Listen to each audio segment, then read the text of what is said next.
Well, the speech that I've chosen is the I Have a Dream speech. It was a public speech delivered by American civil rights activist Martin Luther King Jr.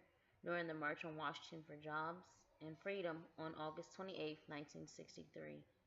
He has stated that this is one of the reasons that put an end to racism in the United States, and it called for civil and economic rights.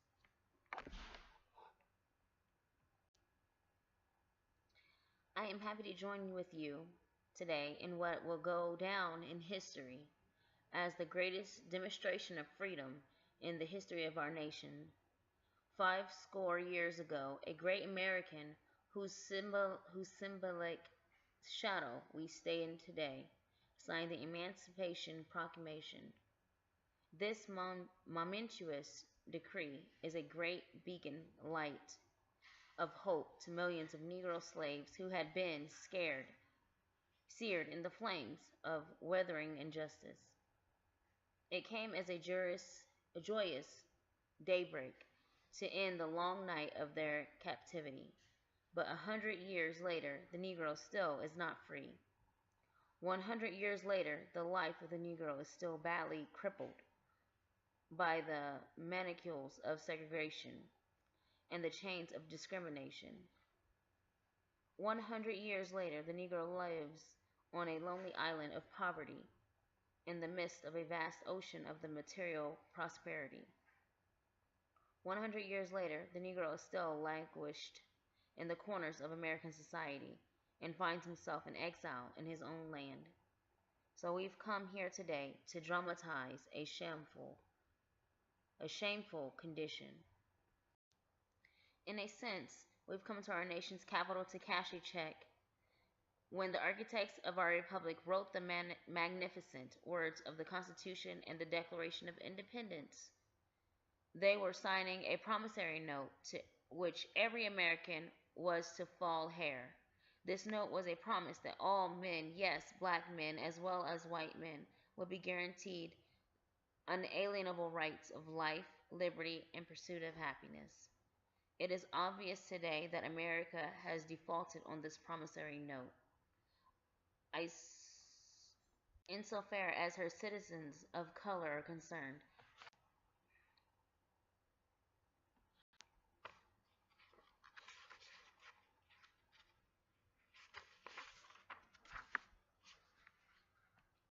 Roxy!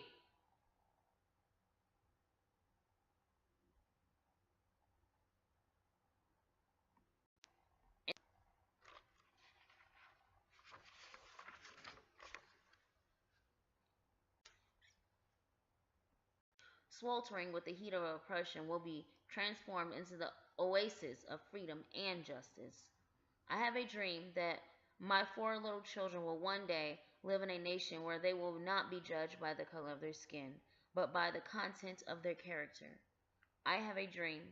I have a dream that one day in Alabama, with its vicious racists, with its governor having his lips dripping with the words of interposturation and nullification, one day, right there in Alabama, little black boys and little black girls will be able to join hands with little white boys and white girls as sisters and brothers. I have a dream today. I have a dream that one day every valley shall be exalted, every hill and mountain shall be made low. The rough places will be made plain, and the crooked places will be made straight. And the glory of the Lord shall be revealed, and all flesh shall see it together. This is our hope. This is our faith, that I go back to the South with. With this faith, we will be able to hew out of the mountain of despair a stone of hope. With the faith, we will be able to transform the jangling discords of our nation into a beautiful symphony of brotherhood. With the faith, we will be able to work together, to pray together, to struggle together, to go together, to jail together, to stand up for freedom together, knowing that we will be free one day. This will be the day when all of God's children will be able to sing with new meaning. My country, 'tis of thee, sweet land of liberty. of thee I sing. Land where my fathers died, land of the pilgrim's pride. From every mountainside let freedom ring. And if America is to be a great nation, they must be true. So let freedom ring from the prestigious hilltops of New Hampshire. Let freedom ring from the mighty mountains of York. Let freedom ring from the heightening allegiances of Pennsylvania. Let freedom ring from the snow-capped Rockies of Colorado. Let freedom ring from the curvaceous slopes of California. But not only that, let freedom ring from Stone Mountain of Georgia. Let freedom ring from Lookout Mountain of Tennessee. Let freedom ring from every hill and molehill of Mississippi. Let every mountainside. Let freedom ring. When we allow freedom to ring, when we let it ring from every city and every hamlet, from every state and every city, we will be able to speed up that day when all of God's children, black men and women, Jews and Gentiles, Protestants and Catholics, will be able to join hands and sing in the words of the old Negro spiritual, free at last, great God Almighty, we are free at last.